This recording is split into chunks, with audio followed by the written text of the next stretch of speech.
Fleming के बाएं हाथ के नियम जान रहे थे। अब क्वेश्चन में कह दे कि फ्लेमिंग बाएं हाथ के फ्लेमिंग के नियम बताइए, जिसे हम लोग मैट्रिक में बमहस्त के नाम से जानते हैं। तो इसमें हम कंफ्यूज हो जाए कि इसका नियम होता क्या है। सिर्फ आप बाएं हाथ अपना निकालिए और रखिए, बस ये जानिए कि ये अंगूठा क्या करता है, इसका काम क्या है। ये तर्जनी उंगली कहलाता है, ये मध्यम उंगली कहलाता है, यानी बीच को। ठीक, हमें इतना पता होना चाहिए कि ये जो होता है एफ से क्या होता है, एफ से बल को, यानी फोकस जो है बल होता है, ये बल को सूचित किया जाता है। तो ये हमारा जो अंगूठा होता है ये बल की दिशा बताता है, ठीक है, मैंने बल को बताता है।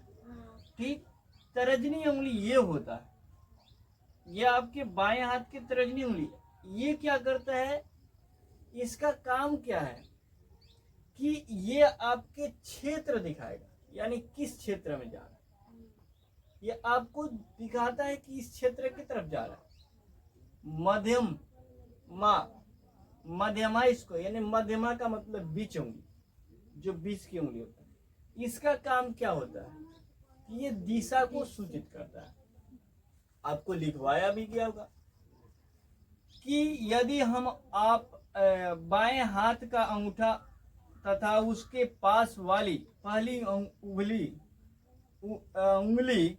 एवं माध्यमा को परस्पर लंबवत रखे खींचा।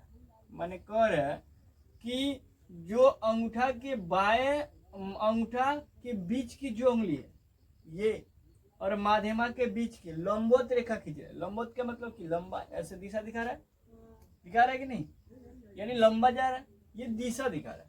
तो इसमें क्या कर रहा है कि यदि तर्जनी चुंबकीय क्षेत्र दिखाता है, इसी को क्या कहते हैं, तर्जनी उंगली के, इसको तर्जनी। देखिए, इसको किसी को दिखलाएगा तो बड़ी चीज उसको गुस्सा आता है, कहता है यार उंगली दिखलाओगे तो तुम उंगली तोड़ देंगे, बोलता है कि नहीं। ये दिशा दिखाता है, यानी क्षेत्र बताएगा।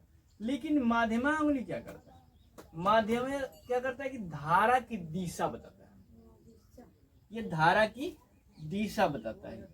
ठीक है, धारा की दिशा बताएगा। एफ हमें क्या पता चल गया, एफ बल को सूचित करता है। एफ क्या करता है, बल, यानी अंगूठा। अंगूठा क्या करता है, बल को सूचित करता है। इस प्रकार से फ्लेमिंग के बाएं हाथ के नियम जान सकते हैं। इस भाषा में कुछ है नहीं, आप लिखे हैं, आपको ज्यादा लाइनिंग में लिखाया गया होगा, बट ये आपको भरने याद करने के लिए कोई कठिनाई नहीं है। बस समझिए, इसका तीनों का नाम जानिए, तीन को काम जानिए, याद हो जाए। ये तीनों का नाम और काम। अंगूठा का काम क्या है, बल को दर्शाता है, ठीक है, यानी बल की जो दिशा होता है उसको दर्शाता है। तर्जनी उंगली का काम क्या है, क्षेत्र की और दिशा दिखाता है। मध्यमा उंगली का काम क्या है, धारा की दिशा प्रदर्शित करता है। तो हम लोग को पता चल जाएगा कि यही फ्लेमिंग के नियम कहलाता है। फ्लेमिंग के नियम यही कहलाता है। आप अपना अंगूठा इस प्रकार से रख लीजिए, ऐसे अंगूठे रख लीजिए, ठीक, सेम उसी तरह दर्शा देगा। तो ये हो गया हमारा कि बल की दिशा दिखाता है, ये क्षेत्र की दिशा दिखाता है, और ये माध्यमा क्या करता है, धारा की दिशा प्रदर्शित करता है। ठीक, ये फ्लेमिंग के नियम के बाएं हाथ के नियम कहलाता है।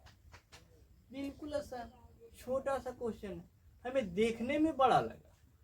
अंगूठे यार यानी हाथ के फिगर बनाने के लिए कहा गया, उस भी हमें देखते ही डर गए। ठीक, इस प्रकार से हमें इतना ध्यान होना चाहिए कि ये ब्रह्महस्त का नियम कहलाता है, जो हम लोग मैट्रिक में पढ़ चुके हैं। इसको फ्लेमिंग के नाम से जानते हैं। बाएं हाथ के नियम हो गया, बस इसका पता चल गया कि किसका क्या काम है, बस यही नियम लिख देंगे। सवाल हम लोग का 2 नंबर मिल जाएगा। आ गया समझ में, आया कि नहीं आया, आ गया। आपको क्या बता रहे थे, ये अपना बाएं हाथ का उंगली निकालिए, जिस तरह बनाया गया है, ठीक है, इसी तरह निकालिए। ठीक, ये क्या होता है, एफ से बल का सूचित करता है, यानी बल की दिशा बताता है। ये अंगूठा का काम क्या है, बल की दिशा बताना। ये तर्जनी उंगली कहलाता है, जिससे बी से सूचित कर रहे हैं, ठीक है। ये तर्जनी उंगली के काम क्या है कि क्षेत्र की दिशा, यानी ऐसे किया हमने, किए कि नहीं किए, इस प्रकार से किया है ना। जब इस प्रकार से किए हैं तो हम इसके सामने यानी इस व्यक्ति को ही हम उंगली दिखा रहे हैं। तो ये क्या करता है कि क्षेत्र की दिशा दर्शाता है। हाँ, ये तर्जनी, जो तर्जनी उंगली होता है ये क्षेत्र की दिशा दर्शाता है। ये माध्यमा, माध्यमा का मतलब आप लोग को जानना चाहिए कि बीच वाला उंगली, यही तो है। हाँ, जो बीच वाला उंगली होता है ये क्या करता है, ये धारा की दिशा बताता है, ये धारा की दिशा को बताता है। ठीक, यही हो गया ब्रह्मस्त्र के नियम, यानी फ्लेमिंग के बाएं हाथ का नियम। तो हम लिख देंगे कि फ्लेमिंग के बाएं हाथ के नियम को हम स्पष्ट रूप से जानते हैं या लिखते हैं। ठीक है,